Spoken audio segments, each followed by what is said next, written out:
In connection with citizens' comments, should you wish to make a comment, you will find that there is a raise your hand feature at the bottom of your screen. If you click on that, we will then see it and we will give you permission to speak. So if Justine you has her like, hand up. all right. So Chris, can you? Justine.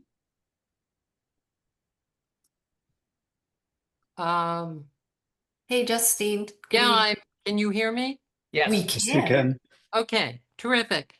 Again, thank you, Board of Selectmen. I know you're unpaid volunteers and you have a lot on your plate. I also have been an unpaid volunteer for many years. Let me tell you the two things. One is minor, well, three things.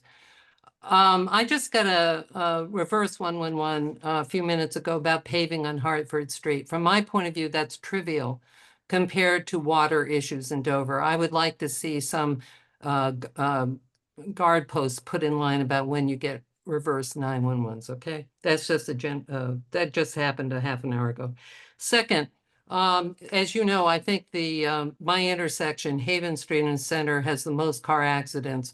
I looked at your plan regarding the $500,000 traffic study, and I didn't see Haven and Center referenced. Of all the places that should be referenced, it's there. And I understand about the concept of scope of work, and I am sure behind the scenes you're probably thinking about this, but that has got to be addressed, in my opinion. And lastly, my real concern is we are in a water crisis now. I don't care what the state says. I go on the website every month to check what the Massachusetts Drought Management Task Force says. I went there this morning. The state has something from, well, first of all, the town of Dover's publication has something from May 1st. The state of Massachusetts has something from June 1st.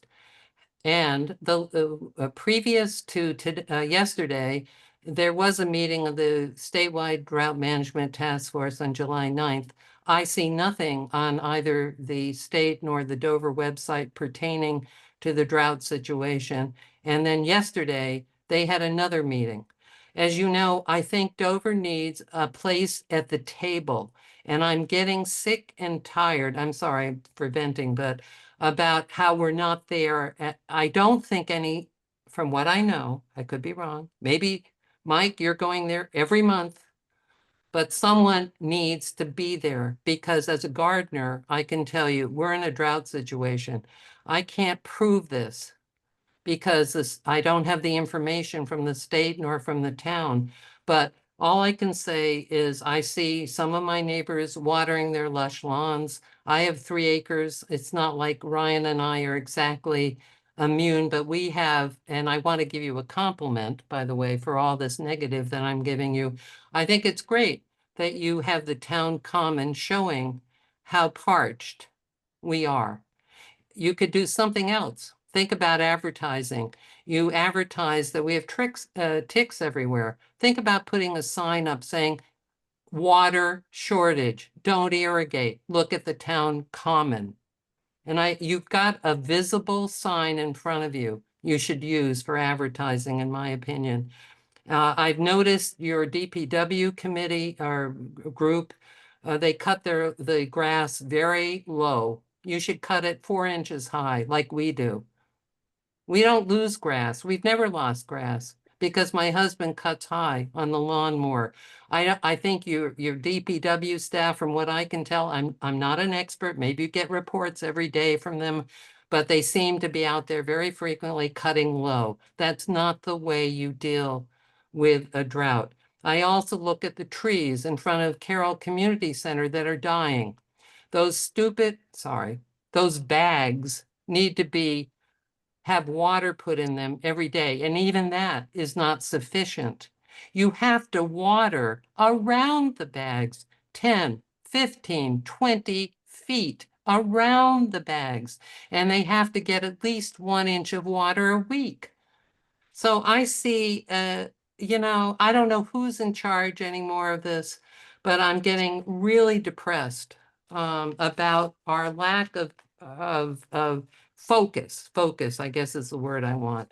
About how serious water issues are in Massachusetts and in Dover, especially given the fact that we are not connected, as you know, we all know, to the MWRA, and probably won't be for many reasons that we all know. But okay, if you hear anger in my voice, yes, I'm pissed off.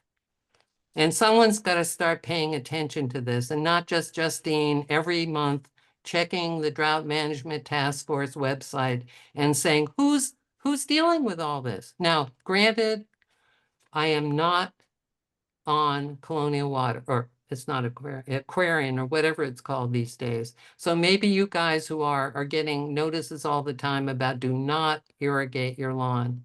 But all I can see, I'm part of the whatever 70% of Dover people on private wells.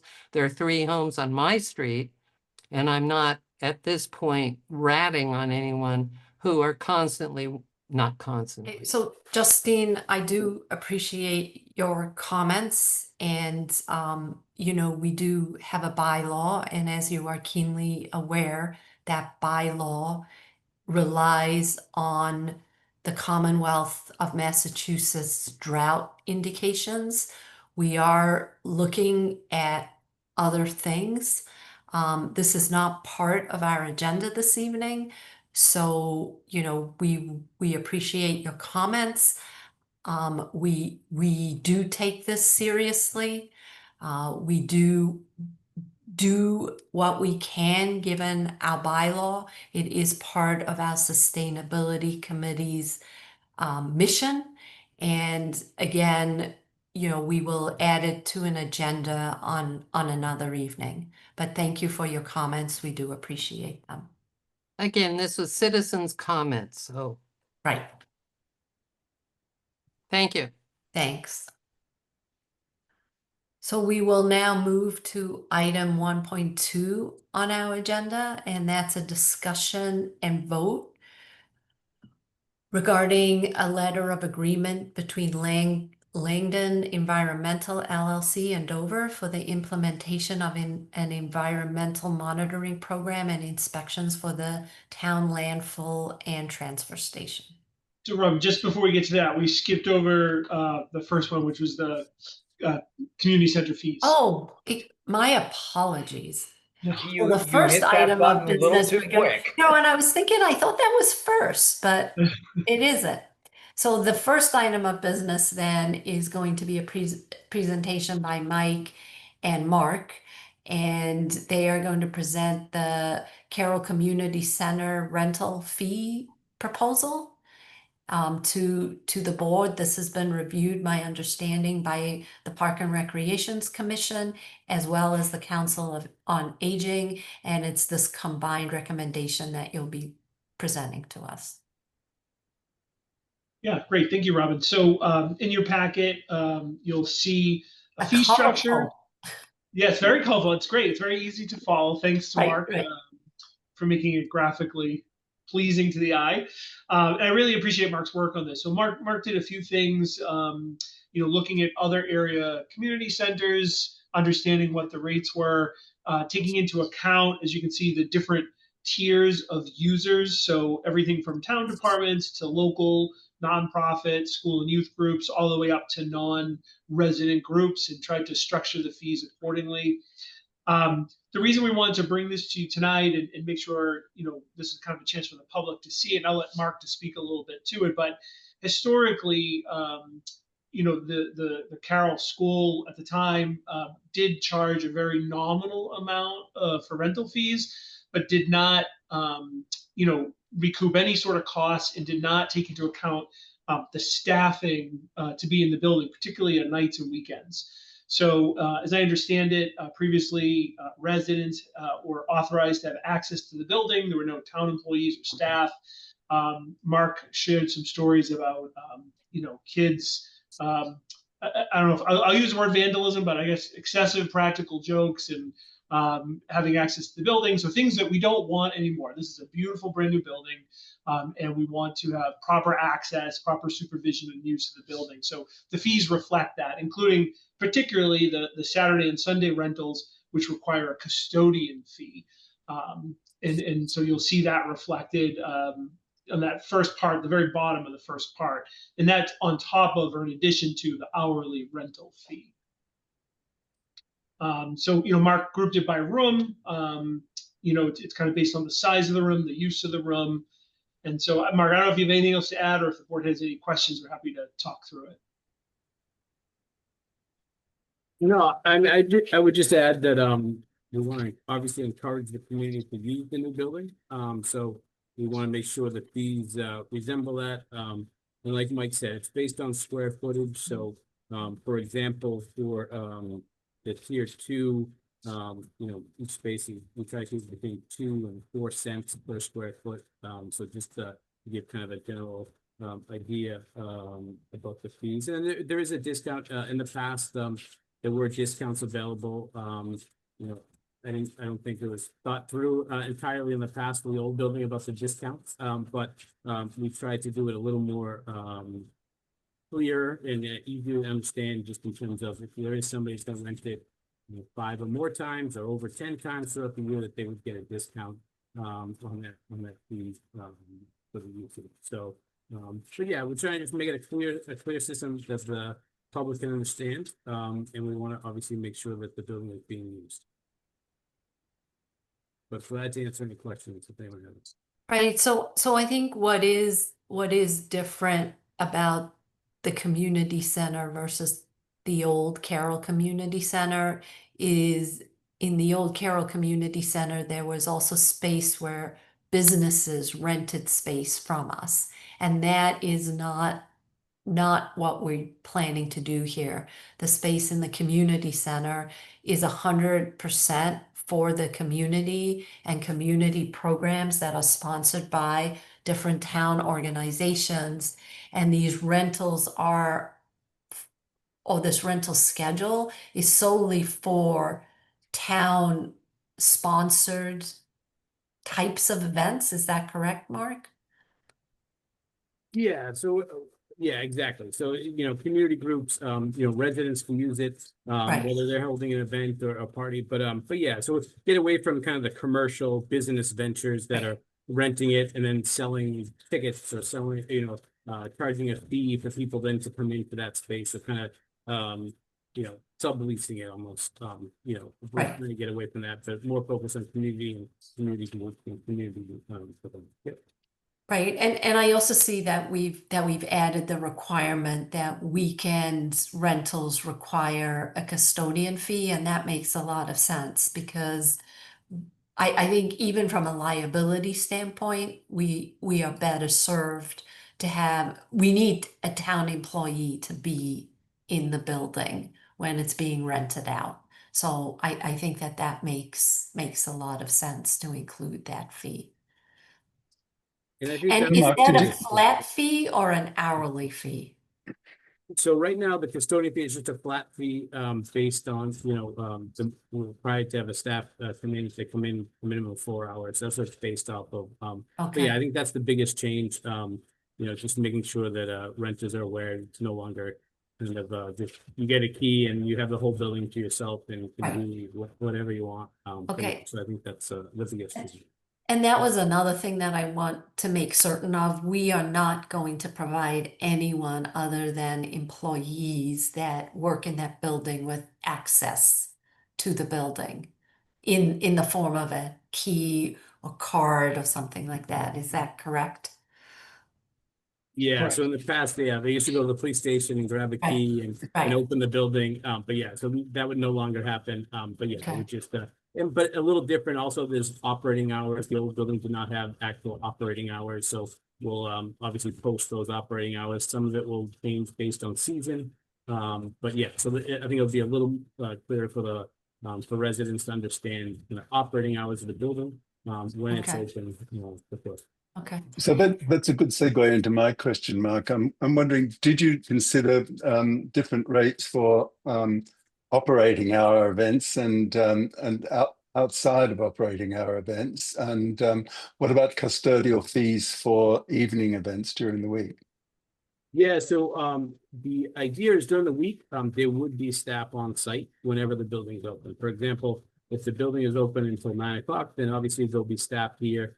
So there's no additional fee, we felt, no additional fee for during the week because staff's already here. Similar to, for example, like the school, same thing, the custodian's already scheduled. And that is the plan right now, is for the staff to be scheduled whenever the building is open. However, on weekends, whether it's a Saturday evening or a Sunday, potentially, if the building is not open, we might have to bring a staff in, and that's why there's a fee for the weekends. But if it's a time that there's normally a staff here, there is no extra fee for custodian. Makes sense. So, Mark, I think this is an absolutely outstanding start. So thank you for that. I've got a whole bunch of like nit and detail stuff that might belong in kind of a policy discussion, because this is really a town policy for how we're going to allow others to use our community center.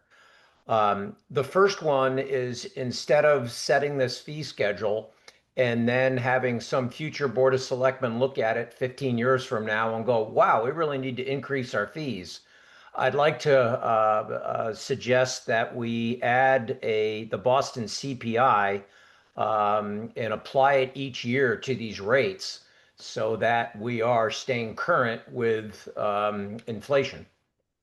So that's idea number one. And then on the custodial fees, I was thinking of saying, 120 for a half day, 240 for a full day. So if someone rents it for a full day and we have the custodian there all day Saturday, they should be paying for a full day because we have to, therefore they should. So just making sure that the custodial fees do indeed cover all costs to the town. And so, rework that detail, and it doesn't have to go all on this I'm going to use pretty, but very nice spreadsheet that you put together. But there's, on the other side, there should probably be a few more rules. So for instance, over on the right, in the light green in the second box for rental discounts, in my mind, it should be paid rental. We want to make sure that no one's in arrears and still renting. So somewhere in a policy, it should be, okay, if you're more than 60 days overdue, then you can't use the facility anymore. So I'm going to pick on a sports team and they say, oh yeah, well, fine, but we'll pay you, and they never do. I just want to make sure that we're not in the bill collection business. Another one on the discounts is what time frame do those periods cover? Is it once you've rented? Yeah, so what we've done in the past is for a year. So like if it's Okay. within a calendar year. So usually we go calendar year, just because some groups, for example, will rent it, every day, at a certain time, and that's why we. It might be worthwhile making that explicit, Mark. Yep. Yes, I agree, Cam. Again, so you put together a wonderful policy, and we're here to muck it up with details. Well, this is not a policy. This is just a fee schedule, and I agree with you. It really does need a policy. I think the comment to make clear that the rental discounts pertain to 1 year. I completely agree with you, Dave. 120, half a year, half a day, 240, because we want to cover our costs. We're not trying to make it a profit center, but if we're going to open it, we want to cover our costs.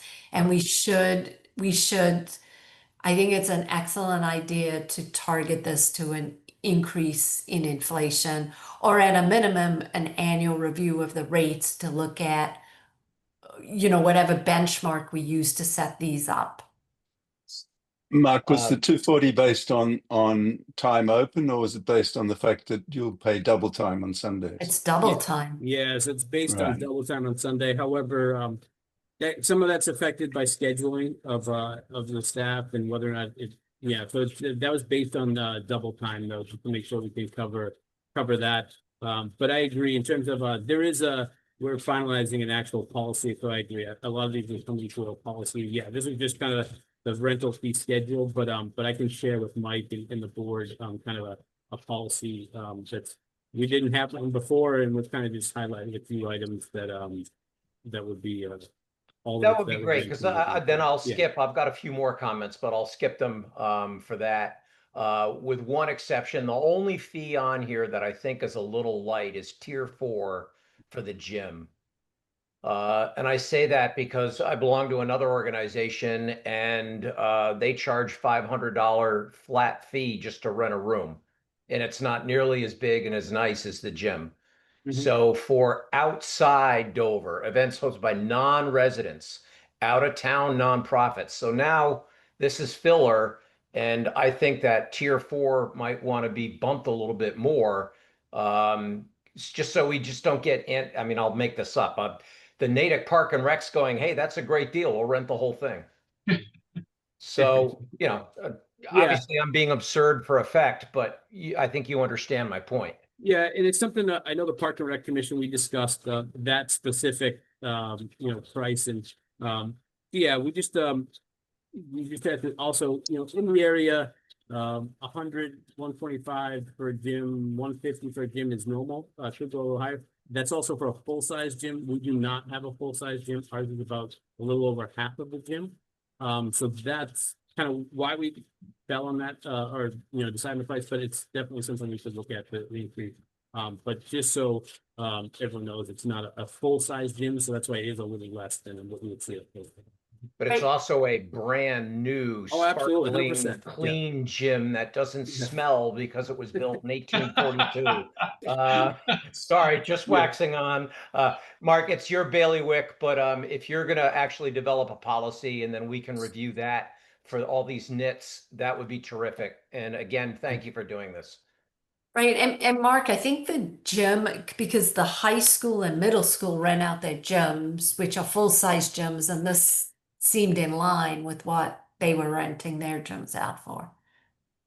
Right. Again, though, I wonder if their fee schedule has been looked at in the last X years. You know what I mean? I believe it has, but we can double check with Dawn. Yeah, that'd be great. We can look at that one, but I know that's something we did discuss. Commission did discuss, and especially at tier 4, to make sure. Well, I think everything else is spot on. It's just for some reason I'm looking and saying, tier 3 is a Dover resident, and for $15 an hour more, I can be someone from Pennsylvania who wants to rent it. Right, and in the policy, I think it would be good to give precedent or give to Dover residents. So if you get 2 requests on the same day, one for a Dover resident, one for a non-Dover resident, we should give priority to the Dover resident. Yeah, and the idea, if there is conflicting requests, that we would just go to the tier system where tier 1, tier 2, tier 3, it would go in that order if there were conflicting. I mean, it will be interesting to see how many requests you get. Have you already gotten requests? Oh, yeah. Okay. So, one of the reasons we brought this forward, we brought this forward tonight is because Mark is getting requests. So we wanted to make sure at least the fee schedule was established. 1, because it's important to let people know. 2, it is a pretty significant change. We wanted to make sure that the selectmen bought into what we're trying to do. Oh, no, I love it personally. I think having a fee schedule that is clear and direct and make sure that we're not subsidizing anything by omission is an excellent thing to do. So thank you again. Okay, so then what I'll do is I'll move to approve the Carroll Community Center rental fees with the recommendations made to the custodian line and to just clarifying that the rental discounts apply to annual rentals. And then, with the understanding that a policy will be brought to us that will be go in conjunction with this fee schedule at a later date. Second, sorry, I'm sorry. All of a sudden, I'm like, wait, second. Okay, all in favor? I, Robin Hunter. Hi, Dave Haviland. Cam Hudson. All right, well, thanks. So Mark, while we have you here, can you clarify some items for me? It relates to the Sure. opening of the community Absolutely. center.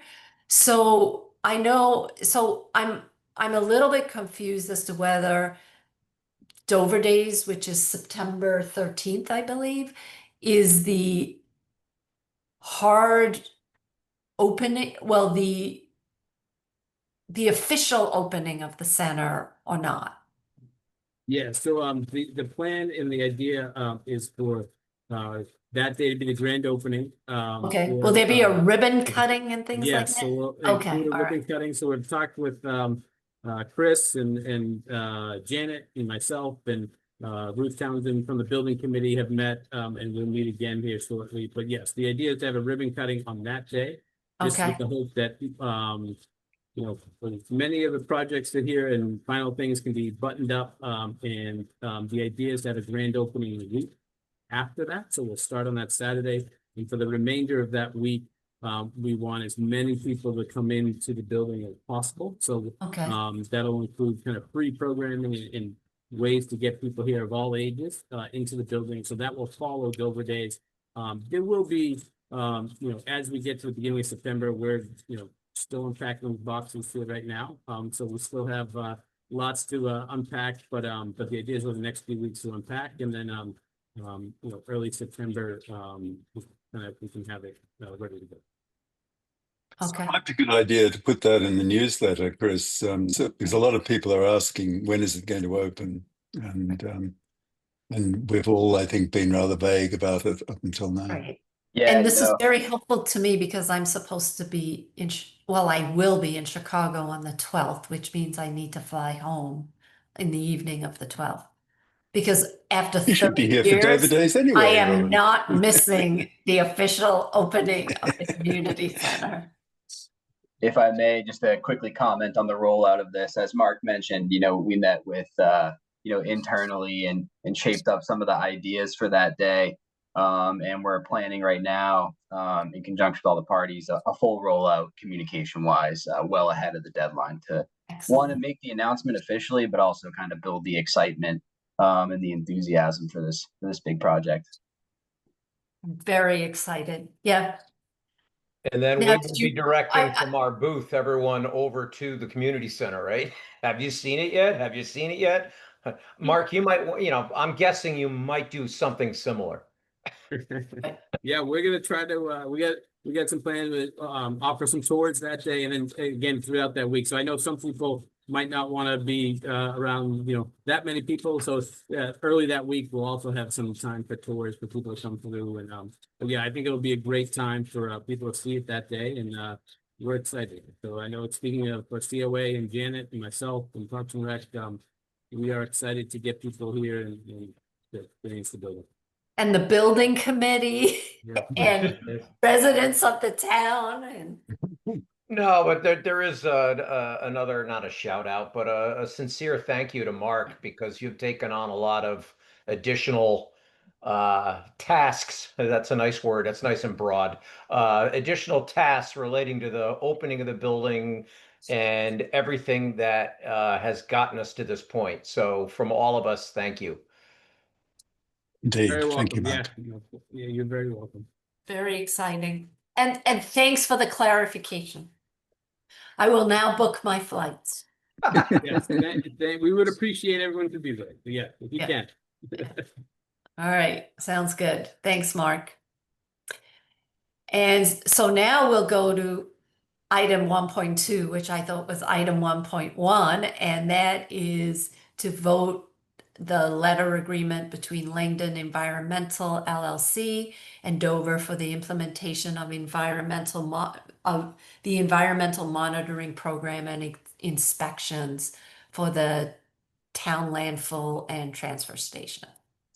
Perfect. So this is a regulatory requirement that we monitor and have a contract in place to monitor the landfill and check for leachate and gas and all sorts of stuff, the water. So we've worked with Lang. This would be, if this is approved, this will be the third year of working with Langdon Environmental. As Dave said, a lot of things are going up, like CPI and follow that. I'm very happy to say that Kevin's managed to get the same price 3 years in a row. So we appreciate that very much. Same services. So before you is a agreement. In conjunction with this will be attached to this will be the standard Town of Dover contract form, which is approved by Town Council. So that is what the actual document that will be signed, but this will be attached to it as the accompanying document. So if you have any questions, I'd be happy to try to answer them. Robin, I actually do have a few, if you don't mind. Go ahead. So Mike, I quickly teased you about this. It's task C on page 2. Okay, yep.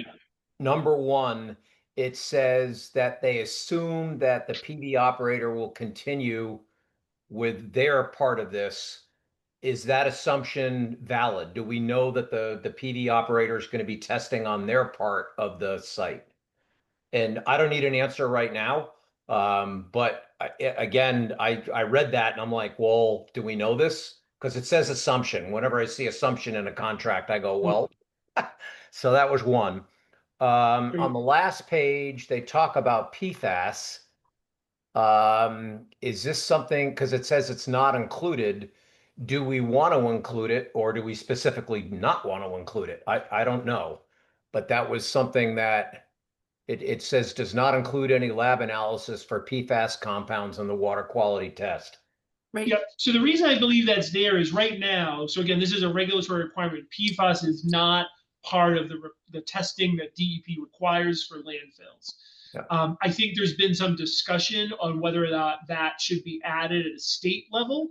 And so I think what the contractor is trying to be clear is this proposal and this price does not include that, but should it be required, that would require an additional cost. Right, and right now it's not part, I mean, there would also need to be an amendment to the regulatory requirements that we have for the closure of this landfill. I can't think of the name of that document, right? Because right now Yeah. this mirrors the requirements under the closure certificate. So Because then we just leave need it to- alone. That's Right, I'm because- totally fine. I just wanted to Right. ask the question. No, I think it's a really good question because we need to file an annual report basically to the DEP to show that we're in compliance with Mhm. with the order, our closure order. There's a name for it and I just can't think of it right now.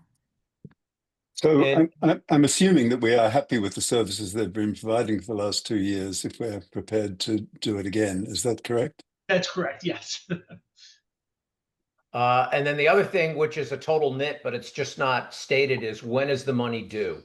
Is because there's no like cancellation clause or anything like that. So I'm assuming this gets done like maybe half up front, half at completion, but there's no term. It's his payment terms and there's no terms.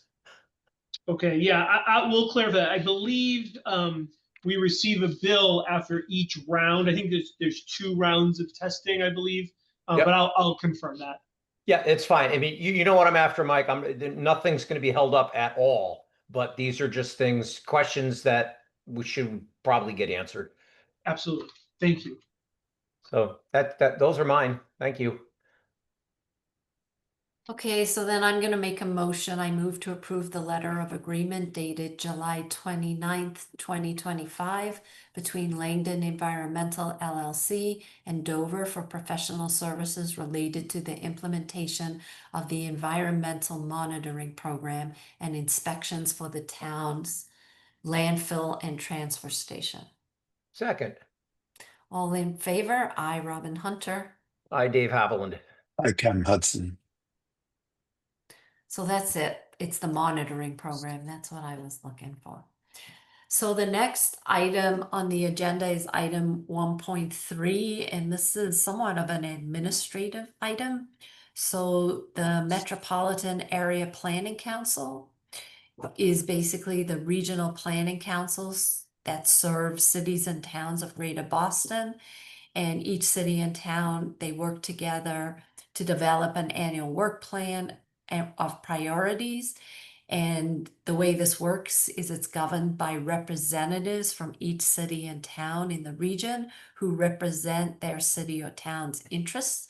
So it makes a lot of sense that now that we've hired our new town planner, that we would appoint her as our representative to the Metropolitan Area Planning Council.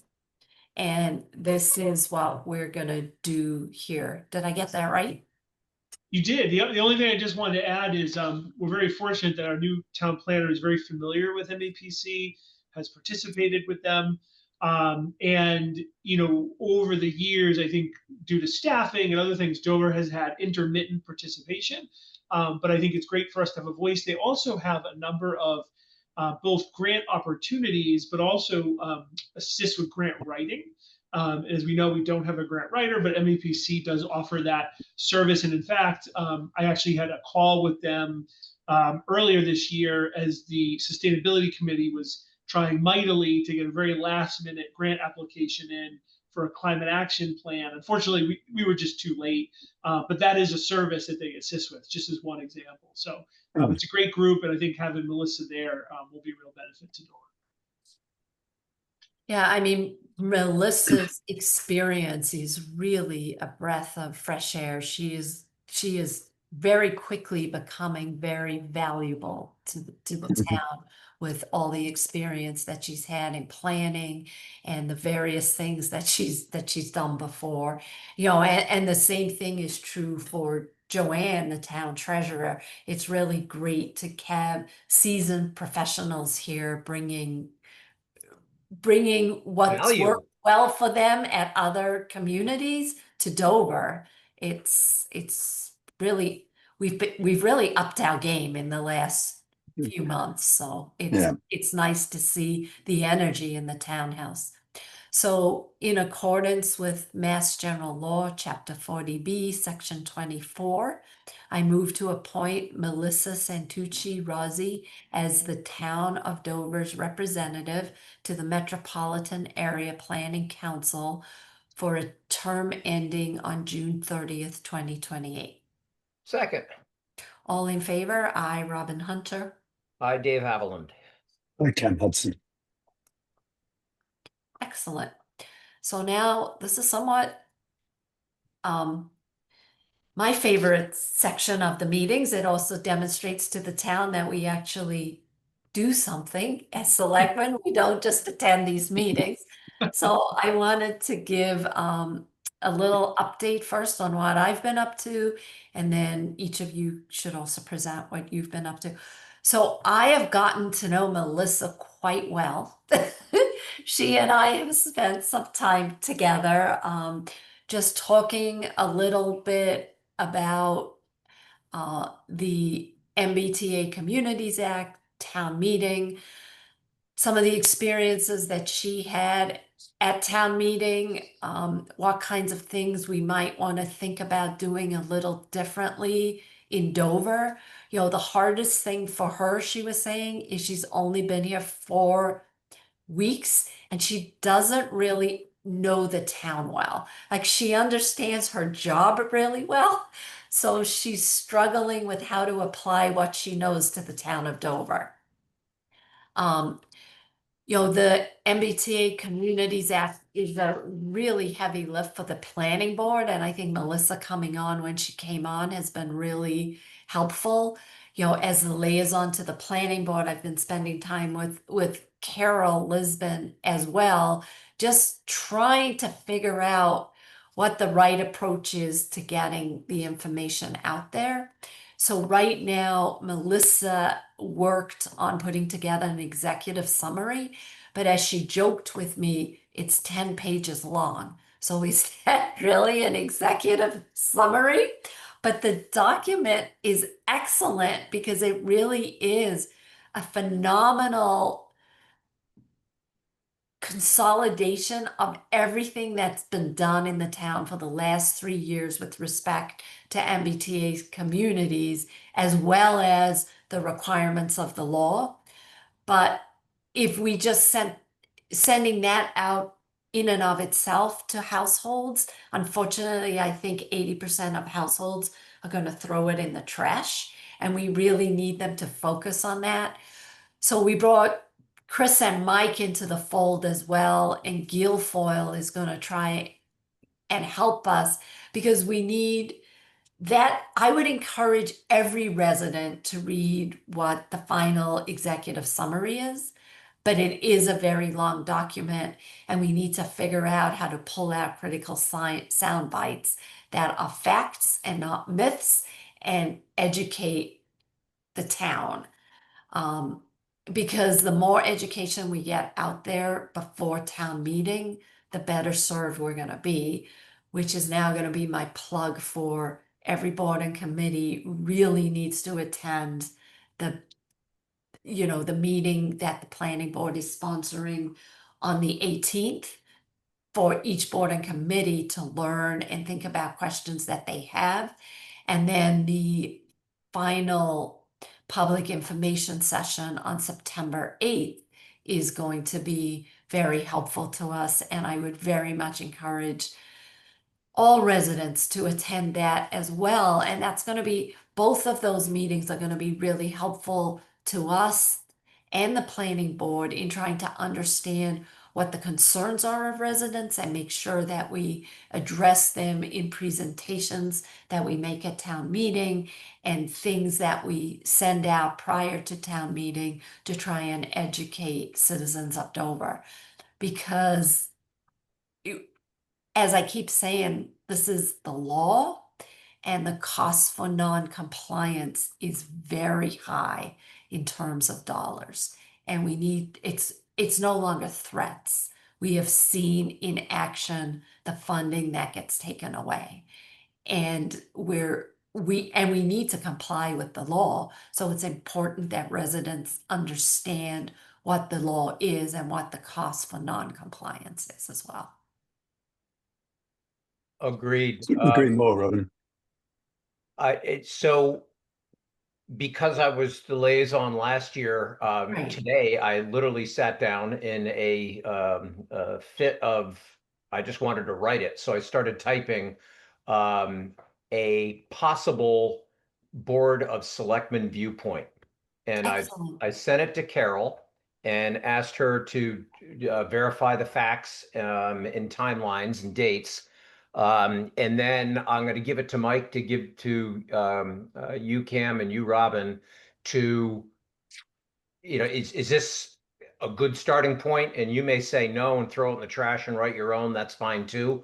But I just wanted to start to get something down because I think at the next meeting or sometime soon, the Board of Selectmen should take a vote on our support of MBTA, and then put together a policy to go and do the equivalent of the Blue Book. I don't know what color they've picked. So this is what this executive summary is, and this is what Melissa already has a first draft of. So, but in that executive summary or blue book or pink book or yellow book or orange book, whatever we're going to call it, the special MBTA book, there are placeholders for, Board of Selectmen's recommendation and why, Warrant Committee's recommendation and why, Capital's recommendation and why. And the goal for the planning board is to get a vote, a positive vote or support from all boards and committees. And put it in this summary that's going to be sent out to every household. Yep. In anticipation of town meeting. So the warrant is going to get sent out separately. And then we're calling it an executive summary, but maybe it has another name. And, because it's so important that it doesn't get put in everybody's trash can, because this gets passed at town meeting and we need people to come to town meeting.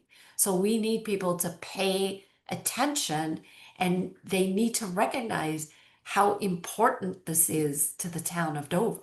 I mean, we need residents to come to town meeting and to educate themselves about the MBTA Communities Act. Well, I just started putting quick math down on a piece of paper, And I quickly realized that our funds at risk is literally half a year's operating budget. I mean, that might finally put it into perspective for those who. And the other part is opposing it has almost no benefits because they're still going to have to follow the law anyway. Correct. Right. And you have legal costs, so you Mhm. have to add the legal costs to having to defend yourself. And It will be a multi-year process and many hundreds of thousands of dollars on the low end and seven figures on the high end. yeah, I think you easily are going to get to millions to defend Mhm. yourself, and you're not going to win, and then you're still going to need to be compliant. And and Exactly. that's the bottom line. It's the law. And when, as Melissa and I talked, when the town she was at before, they were one of the first towns to have to adopt it.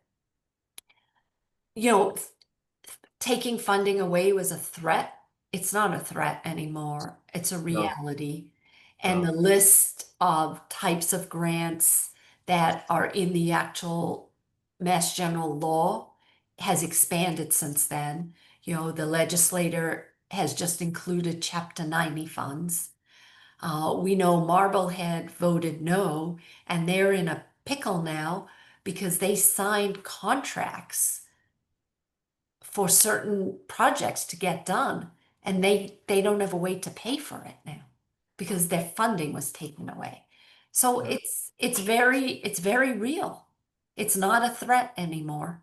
Right. And the Marblehead Board of Selectmen are fighting like the Dickens with the state, like, hey, wait, what do you want us to do? We're trying to comply. We brought it to town meeting. We Right. passed it at town meeting, but it failed at the polls. And, we've done everything we possibly could. What would you like us to do now? And that, I think, is evolving on a daily basis as they try to negotiate more time. Right. Right. So it's so I think we started early. We were able to benefit from other towns that have already passed it. We saw what worked and what didn't work. I think the planning board has done a phenomenal job making sure that every I is dotted and T is crossed. Making it an inclusive process for the community. And now the rubber's gonna hit the road. I mean, we have to get people to town meeting. We're not being alarmist or making idle threats. The reality is non-compliance equals funding going away and significant amount of funding going away. So and I think that is the key point. So you vote no, and we have to find funds to pave our roads, to do infrastructure projects. And it's the taxpayers of Dover that will have to pay for that. I mean, these aren't nice to have items. Well said. The financial ramifications are not inconsequential, and indeed would put this town, we'd likely go into Prop 2.5 territory because we're going to need to spend the money. We can't not pave the roads. Right. So and so it's important, and it's also important, and we've talked a lot about this, there are nuances as well. And there's certain areas that are gray.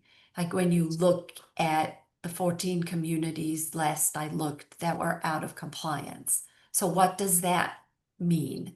They're not, all 14 of them are not suing the Commonwealth. Many, many of them are just trying to negotiate something a little bit different. So it's very gray, and you can't just assume that those that are non-compliant are suing the Commonwealth. There's only one town that is Right. actively in non-compliance right now without some kind of specific negotiation, like Weston is renegotiating because they're losing an MBTA station. So the formula that the state put together, it's like, well, you can't hold us to two stations because we're losing one. So that's a Mhm. very specific example of right. They And they're will be in actually compliance. right, and they're actually seem to be, if you go onto their website, on the same track as us now for their vote and getting this all done. Like they have Yeah. a very similar schedule to us. Which makes sense. Right, right. So, So since our last meeting, I feel as though that's all I've done, because even the warrant committee that I attended was focused on the MBTA Communities Act. So, the members of the warrant committee had met with the planning board, and again, each time you listen to different committees, there are myths that keep getting repeated that we need to make sure that people understand that it's just not factual, and understand what the facts are. And also what I found is you can't allow citizens to confuse this with 40B or with the Red Robin pastures, that it has nothing to do with it. This is a law that we need to be compliant with, and the other items are completely separate and different, and you can't roll them all into one. Right. So, agreed. Well, that's thank you for picking up the mantle and running so hard with it, because well, I'm the liaison. I yeah. don't know. I think I got the short straw, but So are you all set? yep, I am. So the only committee that's actually met is sustainability, and they have got some ideas for some action items on our goals. So they did review them, and we're good. likely to get suggestions. The building committee is next Tuesday, and after that, please watch on the warrants for the architect and Collier's, those payments. Just if you could let me take a look at them before we approve them for payment. I just want to make sure what the building committee agrees and what it is match. You So saw my note this week. yes, Right, yes, right, thank you. And you guys didn't get it. I actually was on another webinar and reviewed that. And I sent out my approval. Did you get that, or did it not go? I didn't see it, and so I didn't want to hold it up, but I wanted to Right. make sure, that, you know, I, I was pretty certain that it was checked, because I know but I just wanted to make 100% certain, so. Yeah, and Mike double checked too. So Right. yeah, no, Right. that's just fine. I think it's going to be the next one. Just Okay, as a heads up. all right. And then the only other thing is the financial review working group is trying to spool up a meeting in September to get that ball rolling. So that's what I've got. Since Yes, I don't have much to report. The Capital Budget Committee hasn't been meeting recently, and we're trying to move that forward and get active on the committee. I've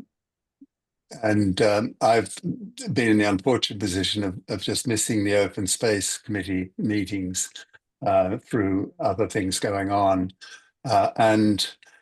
Mike, I'm still sort of interested where we stand with this MBTA advisory board. I haven't really worked out where and what that is and how I need to proceed with it. So I'd like some guidance on that.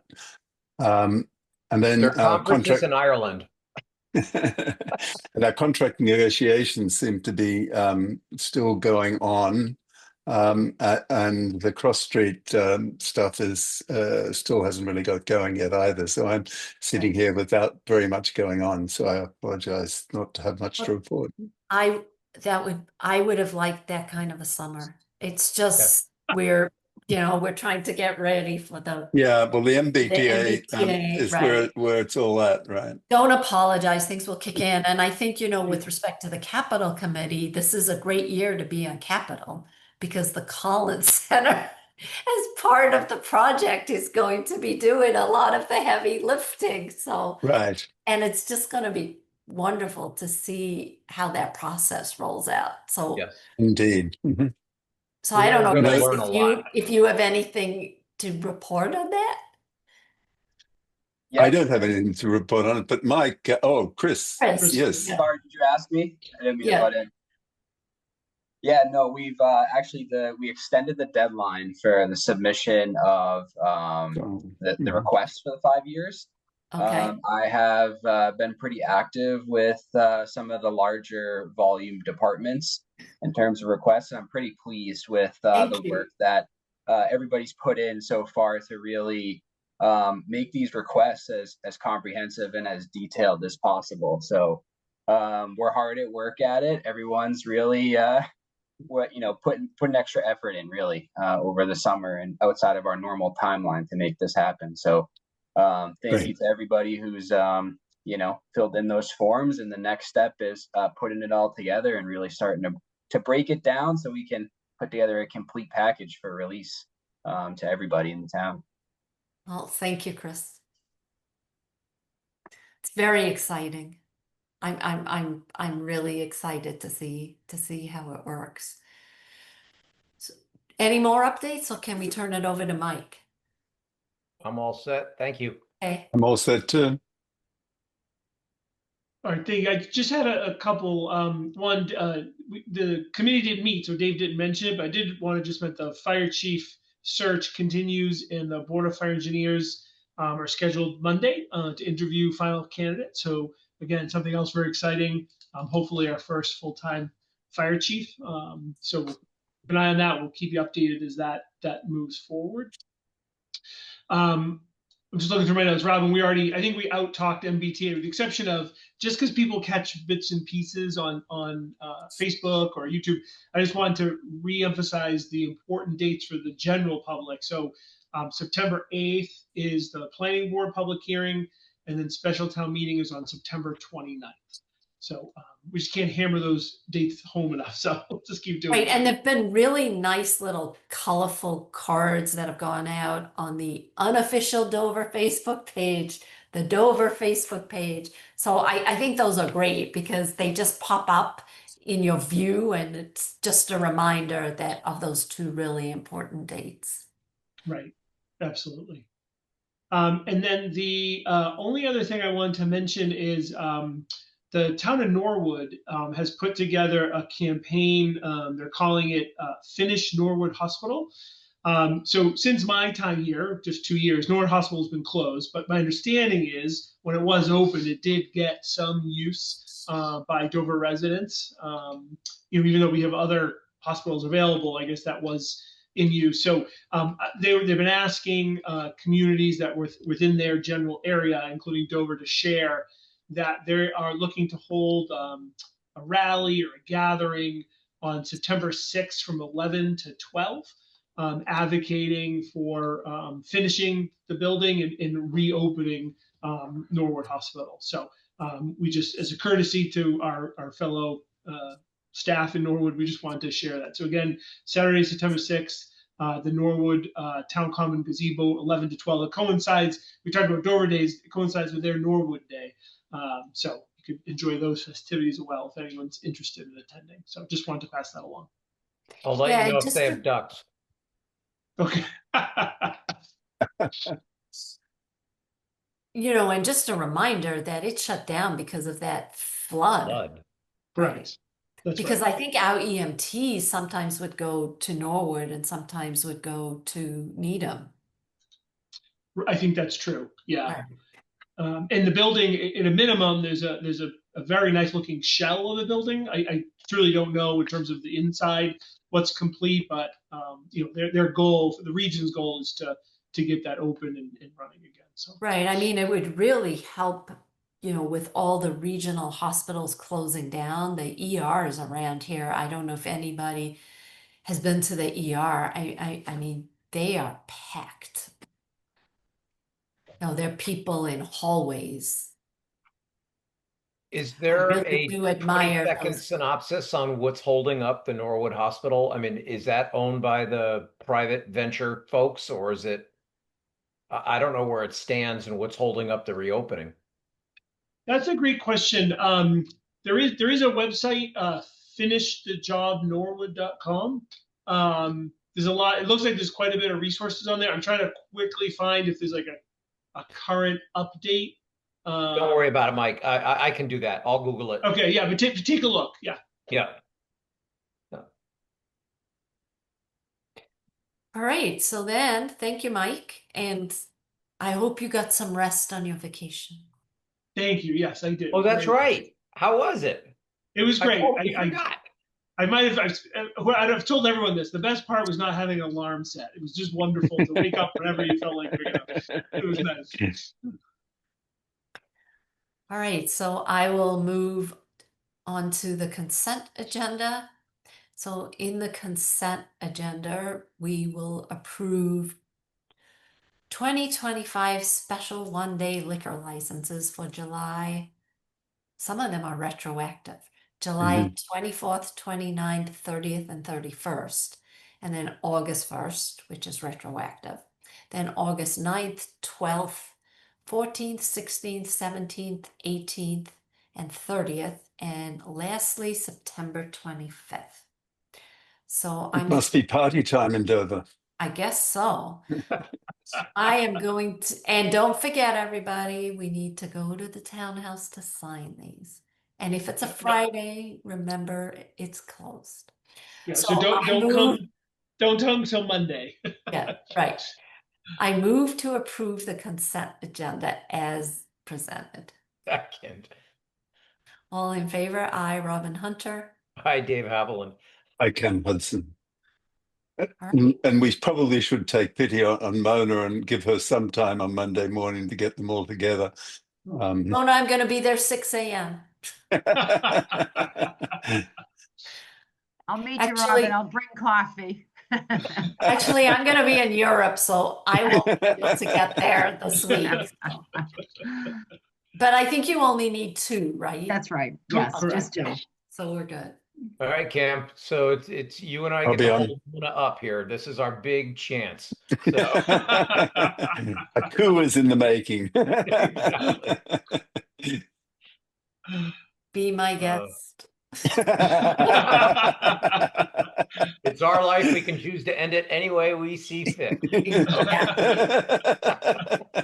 Well, actually for summer, that was a good meeting. There was actually quite a lot, and there's still a lot going on in town. So, It is thank you. amazing the Right. old ways of nothing happens in the summer. I'm No. afraid it's not true anymore. No.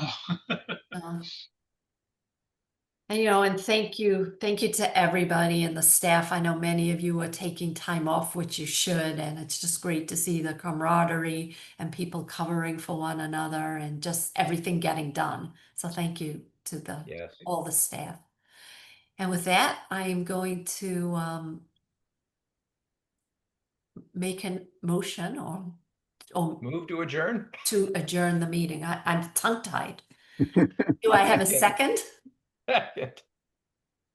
All in favor? Aye, Robin Hunter. Hi, Dave Haviland. I can, Hudson. All right, Cam, enjoy Ireland. Yes. Looking forward to it. Yeah, It's great. can't wait to hear. Don't forget to call Dave. He seems to have some tips. And There might thank be you. more stories and tips, but we'll see. So Yeah. Oh, I'll All right. also tell you, I sheared a sheep. Really? Wow. They are very sticky. In Ireland. Yes. I grew up with sheep shearing, so it's not something I particularly want to experience. I was just kind of freaked out at how sticky it was. But We had 40,000 of those woolly beasts, so it wasn't you're an something expert. that went on for about 3 weeks. I can only imagine. I was so afraid I was going to kind of nick the poor little thing. wow. All right. Well, Good. thank you, everyone. Have a good night. Have a wonderful Thank night. you. Goodbye. You too. Good night. Bye. Bye. Bye, everyone.